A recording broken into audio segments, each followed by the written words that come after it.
এখানে আরএসএস যেমন মানুষদেরকে বোঝাচ্ছে যে মুসলিম মহিলাদের ধরে ধরে দর্শন করো, এ খুলে পুরো বলছে, সেই হিসাবে ওদের মগজ ধোলাই করে এমনই আতঙ্কে ফেলে দিচ্ছে। এখানে শত্রুতার কোনো বিষয় নেই, এখানে সাম্প্রদায়িক দাঙ্গা হচ্ছে। আপনার নাম কি? আমির হোসেন। আচ্ছা, বলছি আসামিদের কারোর নাম জানেন কি আপনারা? না, আসামির কারোর নাম জানি না, আর কজন এর মধ্যে দোষারোপ সেটা পুলিশ ভালো করে বলতে পারবে, আমরা কি করে বলতে পারবো? কজন দোষারোপ আর কে কি করেছে সেটা পুলিশ ভালো করে বলতে পারবে। কে দোষী করেছে মানে ভাবুন না, মানে আমি কি বলতে চাইছি বুঝুন, যে ধর্ষক সে কে ধর্ষক, কি করেছে, কি কাণ্ড হয়েছে, ওটা পুলিশ ভালো করে বলতে পারবে। আপাতত তো গন্ডগোল তো আরএসএস করেছে না। আরএসএস তো ওপেন নাকি শেখায় বিভিন্ন সব শুনবো। সমস্ত পলিটিক্যাল পার্টি কতটা নোংরা হয়, কি ন্যারেটিভ সেট করে আমি সব জানি, কিন্তু আরএসএস সম্পর্কে শোনা যাবে না। রাষ্ট্রীয় স্বয়ংসেবক সে নিজেই নিজেকে বলছে যে আমি সেবক, তাকে পে করতে হয় না, সে প্রণাম শুরু করে হাত এইভাবে উল্টে, দিন শুরু করে হাত উল্টে, মানে কি দেশের স্বার্থে সে সবটা দিতে রাজি, সে নিজের জীবন দিতে রাজি, দাও করে না, দিয়ে দেয়, দেশের স্বার্থে দেয়। সেই রাষ্ট্রীয় স্বয়ংসেবককে নিয়ে এত নোংরা কথা, পুরোপুরি এইরম টাইপের ব্যক্তি যে সমাজে হিংসা ছড়াচ্ছে। সে কিন্তু জানে না ঘটনা কি ঘটেছে, কে করেছে, কার জাস্টিস দরকার, কে মারা গেল, কে হলো বললো আমি জানি না, পুলিশ জানে। কিন্তু আরএসএস দোষী, এইরকম টাইপের মাইন্ডসেট রটানো, যে ব্যক্তি রটাচ্ছে সে তো বটেই, কিন্তু এনাদের মতো ব্যক্তিত্বকে কে হাওয়া দেয়? এই সিপিএমের মতো আইডিওলজির দল, যে দলের কাল থেকে আমি দেখছি একের পর একভাবে চেষ্টা করে চলেছে যাতে রাজ্যে একরকম সাম্প্রদায়িক অশান্তি হোক। সেই রকম অশান্তি লাগানোর কিন্তু অলরেডি একটা বলি হয়ে গেছে। ইন্দ্রজিৎ তাঁতি, ২৬ বছর বয়সী ছেলে, গণপিটুনিতে হত্যা হয়েছে মূল অভিযুক্তকে সহযোগিতা করার সন্দেহে। আই রিপিট, মূল অভিযুক্তকে সহযোগিতা করার সন্দেহে তাকে পিটিয়ে মেরে দেওয়া হয়েছে। তার মানে সে কি করেছে, তার কি দোষ, অ্যাকচুয়ালি কি ঘটেছে কেউ জানে না, তাকে মেরে দিয়েছে। কেন মেরে দিয়েছে? কারণ এই রকম ব্যক্তি, যার ভিডিও আমি প্রথমেই আপনাদের সামনে চালালাম, এই যে আমির হোসেন যে নামটি বললাম, ইনি হিন্দু মুসলিম ইম্পর্টেন্ট না, ইম্পর্টেন্ট হচ্ছে সমাজে কিভাবে বিষ ছড়াচ্ছে। বারুইপুরে যে ঘটনাটি ঘটেছে সে ঘটনা অত্যন্ত নিন্দনীয়, এবং পুরো ঘটনাটি জানার পর আমি দেখলাম যে পুরো গ্রামবাসী এক হয়ে, পুলিশের ভূমিকা তো বলবো আমি আপনাদেরকে সবটাই বলবো, কিন্তু পুরো গ্রামবাসী এক হয়ে সিসিটিভি ফুটেজ চেক করে যখন বাচ্চাটির বডি উদ্ধার করে, তখন বিজেপির শান্তনু মণ্ডল সহযোগিতা করেছে ধর্ষককে, বলে তাকে ফাঁসিয়ে দেওয়া হলো। কে ফাঁসাচ্ছে? এই সিপিএম এর মতো নেতারা। এই যে নাম রয়েছে না, এই লায়েক আলী, যিনি নিজের স্বার্থ রয়েছে, এই যে বারুইপুর পশ্চিম বিধানসভার ক্যান্ডিডেট হয়েছিলেন, এইবারের ক্যান্ডিডেট হয়েছিলেন উনি, সিপিএম এর নেতা, এই যে লায়েক আলী, এনার বক্তব্য হচ্ছে যে বিজেপি হেল্প করেছে ধর্ষককে, সহযোগিতা করেছে, তাকে নাকি ছাড়িয়ে নিয়ে চলেছে থানা থেকে। আরে ভাই, যখন বডি উদ্ধার হয়েছে, যে শান্তনু মণ্ডল দিন রাত ভোর একটা গ্রাম এক হয়ে যখন বাচ্চাটি নাবালিকাকে খোঁজা হয়, এক হয়, তখন কিন্তু হিন্দু মুসলিম ছিল না, গ্রামই ছিল। বডি উদ্ধার হয় যখন ধর্ষক, যে নিজে বলছে যে এখানে বডি পাওয়া গেছে, ওখানে বডি পাওয়া গেছে, সেই ব্যক্তিকে যখন গণপিটুনি দেওয়া শুরু হয়, তখন শান্তনু মণ্ডল তাকে উদ্ধার করে থানায় নিয়ে যায়। এই কারণে, কারণ সে মরে গেলে তো তাকেও তো ইন্দ্রজিৎ তাঁতির মতো গণপিটুনি দিয়ে মেরে দেবে, বলবে যে এ নাকি ধর্ষকের সাহায্য করেছে।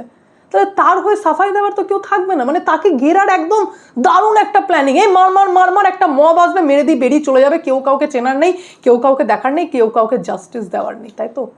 শান্তনু মণ্ডল তো ওই ব্যক্তিকে বাঁচিয়ে ভালো কাজ করেছেন, কারণ সে নিজের জান বাঁচিয়েছে, সে নিজের প্রাণ বাঁচিয়েছে। যে এরা তো আমাকে মেরে দেওয়ার প্ল্যান করছিল, যে সারা দিন রাত ভোর এক করে খুঁজলাম, এরা তো আমাকে ফাঁসিয়ে দেওয়ার প্ল্যান করছিল। বুঝুন সিচুয়েশনটা, খুব নিন্দনীয় এবং নোংরা ঘটনা। সেমভাবে আমি আর একটা ঘটনা আপনাদের সামনে তুলে ধরি, কারণ এগুলো প্রত্যেকটা না আর নেওয়া যাচ্ছে না, জানেন তো। দিনহাটার বামনহাটে 11 বছর বয়সী এক নাবালিকার ধর্ষণ আর খুন হয়েছে, আর যেটা করেছে গৃহশিক্ষক শফিকুল হক। এবার এই সিপিএম এর মতো ব্যক্তিরা কি করে জানেন তো, এই পেহেলগামের মতো অ্যাটাক হলে তখন বলে জঙ্গিদের নাকি জাত হয় না, আর আজ এই সিপিএম এর মতো ব্যক্তিরা এবং এখানকার নেতারা বলছে নাকি ধর্ষকের জাত হয়। ব্যাপারটা তো তাই। জঙ্গি অ্যাটাক হচ্ছে বা বিভিন্ন জায়গায় আমাদের দেশের বিভিন্ন রাজ্যে, এই যেমন রাজস্থানে একটা ঘটনা ঘটলো, 32 জন যুবক মিলে 13 বছর বয়সী নাবালিকাকে 5 দিন ধরে ধর্ষণ করেছে। এখানে কিন্তু হিন্দু মুসলিম অ্যাঙ্গেল দেখা হয়নি ভাই, ধর্ষণ হয়েছে, ধর্ষক যাকে তাকে ধরো আর ঠোকো। আমি এটাতে বিশ্বাসী, আমি এনকাউন্টারে বিশ্বাসী, আমি জাস্টিস চাই। তো হিন্দু মুসলিম অ্যাঙ্গেলে জাস্টিস চাই না, জাস্টিস আমি চাই যারা মেরেছে সে যেই হোক না কেন। কারণ আমার কাছে খবর রয়েছে আনন্দ সর্দার মেন অ্যাকিউজড, দিবাকর সর্দার, প্রভাস মণ্ডল, এই 3 জনকে গ্রেফতার করা হয়েছে। এনকাউন্টার করে দাও, বাস খালাস। কেন ভাই হিন্দু মুসলিম করে মাথে মারার তো কিছু নেই। আর আজকে সিপিএম এই কারণে 1 আর 0-তে গড়ে, কারণ এদের আইডিওলজি, এদের কনসেপ্টেই প্রবলেম আছে। তো এই 3টাকে তো ঠুকে দাও, বাকি 3 জনের যে জিজ্ঞাসাবাদ চলছে সেটা দেখা যাক। আমি এই অ্যাঙ্গেলে দেখতে বিশ্বাসী, বাচ্চা মেয়েটার কোনো দোষ ছিল না। 4 তারিখে বিকেলবেলায় বান্ধবীর সাথে গিফট কিনতে বেরিয়েছিল, তাকে নাকি অপহরণ করা হয়, 50,000 টাকা দাবি করা হয়েছিল মুক্তিপণ হিসেবে। বাচ্চাটার এত খারাপ লাগছে আমার ভাবতে যে ধর্ষণ তো যা করা হয়েছে, একটি ভারী কিছু দিয়ে মাথায় আঘাত করা হয় এবং অটোপসি রিপোর্টে এটা পর্যন্ত এসেছে যে লাংস আর স্টমাকে নাকি জল জমে মৃত্যু হয়েছে। তার মানে সেই বাচ্চাটিকে জ্যান্ত অবস্থায় বস্তায় বেঁধে পুকুরে ফেলে দেওয়া হয়েছিল। এর থেকে হিনিয়াস আর নোংরা ক্রাইম আর দুটো হতে পারে? আর আজ এই আন্দোলনটাকে হাইজ্যাক করে সিপিএম কি করতে চাইছে? আন্দোলনকে হাইজ্যাক করতে চাইছে, পলিটিসাইজ করছে। এটা তো হিনিয়াস ক্রাইম।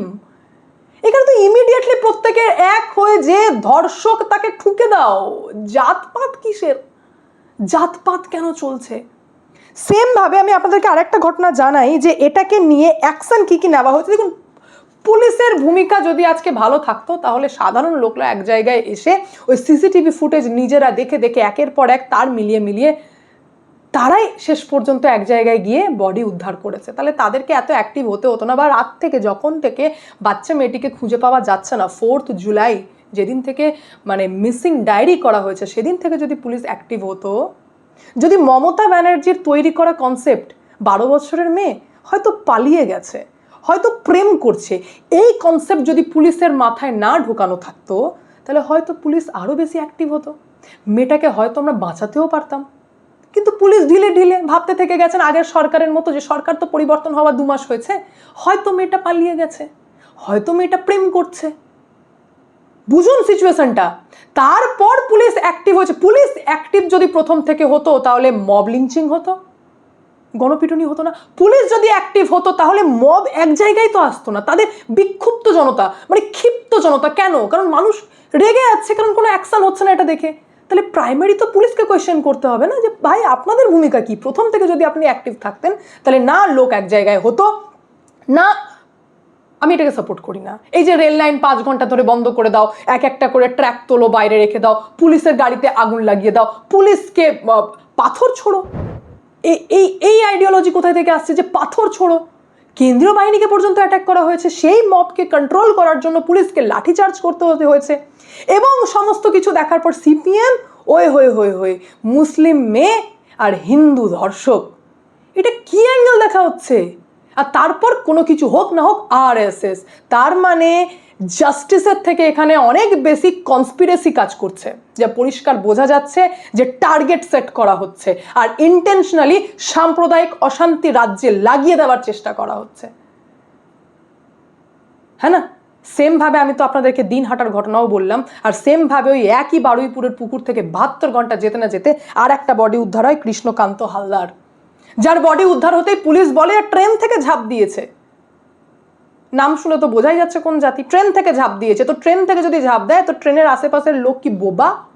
বলতে জানে না? আর ট্রেন থেকে যদি ঝাঁপ দেয় তো গলায় দড়ি পরেই ঝাঁপ দিয়েছিল নাকি? বডিতে নাকি দড়ি পাওয়া গেছে, তো গলায় দড়ি পরে ট্রেন থেকে ঝাঁপ দিয়ে দিয়েছিল। তাহলে পুলিশের ভূমিকা তো প্রথম থেকে সন্দেহজনক।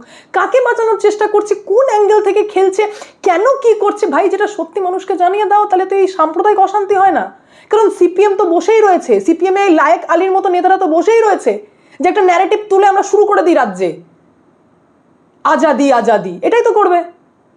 ইনফ্যাক্ট এটাও জানা যাচ্ছে যে কৃষ্ণকান্ত হালদার, যার বডি পাওয়া গেছে পুকুর থেকে, তার বাড়ি নাকি সেই 3 ধর্ষকদের বাড়ির পেছনে। এটাও মারাত্মক ব্যাপার। এটারও আমি চাই ইনভেস্টিগেশন হোক, প্রপার ইনভেস্টিগেশন হোক। আপনারা যদি বারুইপুর মামলার ইনভেস্টিগেশনের কথা জানতে চান, আমি সেটাও আপনাদেরকে জানিয়ে দিচ্ছি। প্রথমে আমি ক্লিয়ার করে দিই যে 4-4টে এফআইআর হয়েছে পৃথক পৃথক।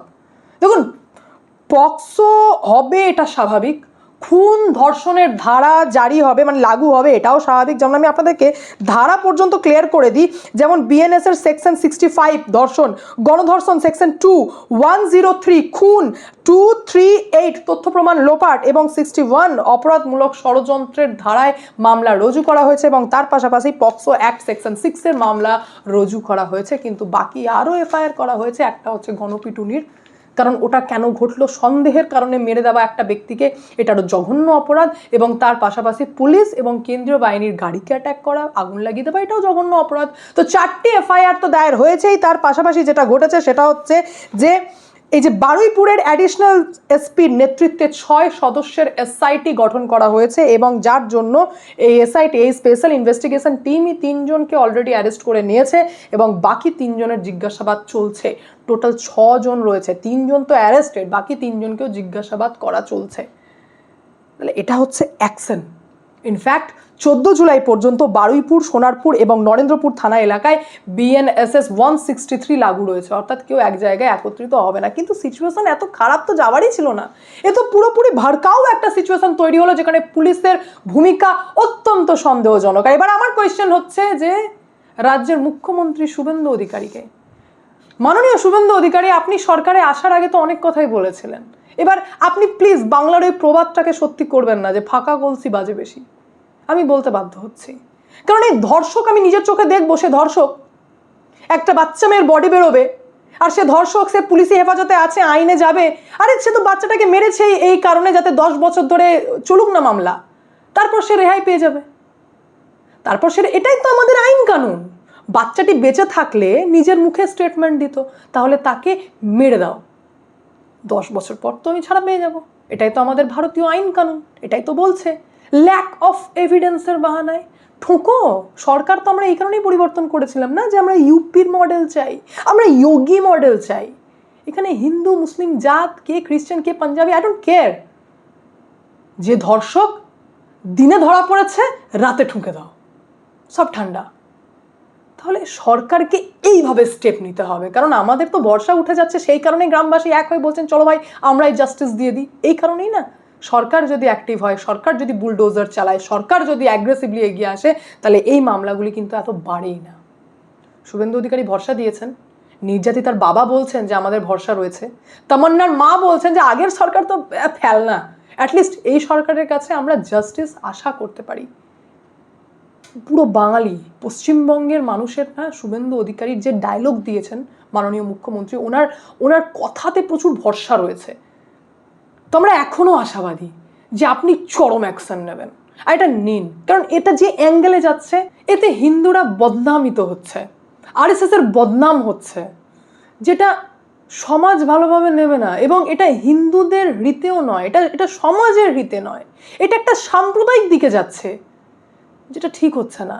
এবার এখান থেকে আপনাকেই আইনি ব্যবস্থা নিয়ে বিষয়টাকে উদ্ধার করতে হবে। এবং সব থেকে ইম্পর্টেন্ট ব্যাপার, যে পুকুর থেকে যে বডিটি পাওয়া গেছে সেটাও মিস্টিরিয়াস, এটারও আমরা ক্ল্যারিফিকেশন চাই এবং সমস্ত তথ্য প্রমাণের দিকে আমার নজর রয়েছে। আমি যখনই এটা ডিটেলস পাবো এবং আপনাদের সামনে আমি অতি অবশ্যই তুলে ধরবো, কারণ এই ঘটনাও আমার নজরে রয়েছে। বাকি পুরো বিষয় নিয়ে আপনাদের কি মন্তব্য অতি অবশ্যই কমেন্টের মাধ্যমে জানান। আমি এখানে এন্ড করি, দেখা হচ্ছে নেক্সট ভিডিওতে। ভালো থাকবেন, সুস্থ থাকবেন, সঙ্গে অদ্বিতীয় চ্যানেলকে অতি অবশ্যই সাবস্ক্রাইব করবেন, কারণ একটাই, যা হবে স্পষ্ট হবে।